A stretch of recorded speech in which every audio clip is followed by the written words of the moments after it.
జగన్మోహన్ రెడ్డి కాబట్టి జగన్మోహన్ రెడ్డి గారిని సంరక్షించుకోండి. జగన్మోహన్ రెడ్డి గారిని మీరే కాదు, మేమందరం సంరక్షించుకోవాలి, మనందరం సంరక్షించుకోవాలి. జగన్మోహన్ రెడ్డి గారిని జనం రక్షించుకోవాలి. కాబట్టి అందరికీ కూడా విజ్ఞప్తి చేస్తూ ఉన్నాను. ఈ ముఖ్యమంత్రి గారు ఉంటే పేద బడుగు బలహీన వర్గాలు బతుకుతాయి. ఈ ముఖ్యమంత్రి గారు ఉంటే ఈ సంక్షేమ పథకాలు కొనసాగుతాయి. మీరు చూస్తూ ఉన్నారు, ఒకరోజు ఏమంటారు, వాలంటీర్లు అంతా దొంగలు, వాలంటీర్లు ఇళ్ళకెళ్ళి భర్త లేనప్పుడు తలుపులు కొడుతున్నారు, వీళ్ళతో ఉద్యోగమా, మూటలు మోసే ఉద్యోగం, వీళ్ళు సంఘ విద్రోహ శక్తులు, చంద్రబాబు నాయుడు గారి ఆయన తాబేదారులు కానీ ఇన్ని రకాల కామెంట్స్ చేస్తారు. ఎన్నికలు వచ్చేప్పటికి మళ్ళీ ఏమంటారు, తమ్ముడు వాలంటీర్లు మీరు భయపడబాలని మీకు 10,000 జీతం ఇస్తా అంటాడు. ముందు రోజు రామోజీరావు గారు మద్య నిషేధం విధించాలి, జగన్మోహన్ రెడ్డి గారు మద్య నిషేధం విధించలేదు అంటాడు.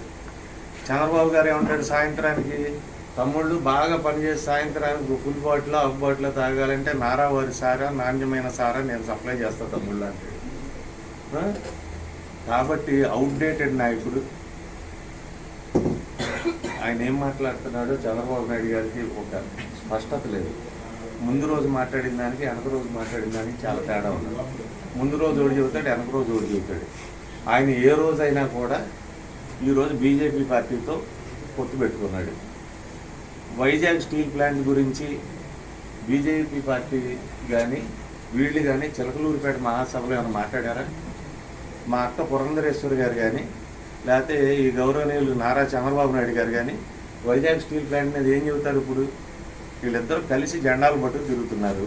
దాని మీద పాలసీ చెప్పాలి కదా. వైజాగ్ స్టీల్ ప్లాంట్ మీద, పోలవరంలో పునరావాసం గురించి చెప్పాలి కదా. వీళ్ళిద్దరూ కృష్ణపట్నం పోర్టు మీదో, దుగరాజపట్నం పోర్టు మీదో, లేకపోతే ఇంకో పోర్టు మీదో చెప్పాలి కదా.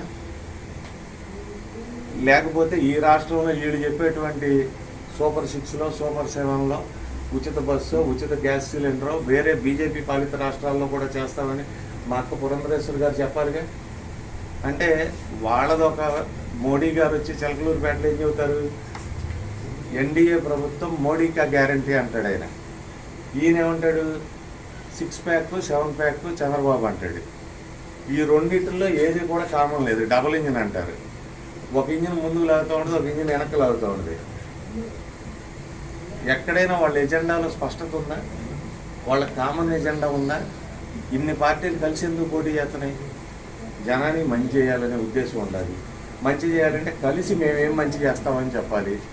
ఒకళ్ళు తూర్పుకు మంచి చేస్తామంటాడు, ఒక పడమరకు మంచి చేస్తారంటాడు. వీళ్ళిద్దరు కలిసి ఏం మంచి చేస్తారు? వాళ్ళకే స్పష్టత లేదు, ఒక ఎజెండా లేదు. కాబట్టి ఇటువంటి పార్టీ